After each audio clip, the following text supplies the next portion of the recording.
turn for north.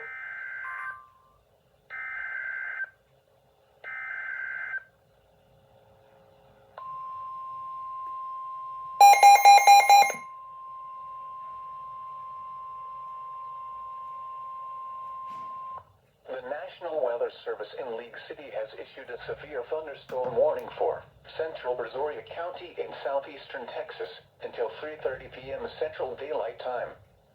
At 2:40 p.m. Central Daylight Time, a severe thunderstorm was located near Angleton, moving west at 15 miles per hour. Hazard, 60 miles per hour wind gusts. Source, radar indicated. Impact, expects damage to roofs, siding, and trees.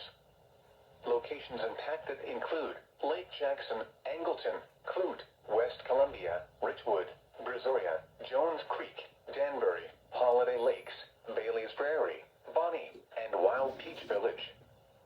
For your protection, move to an interior room on the lowest floor of a building.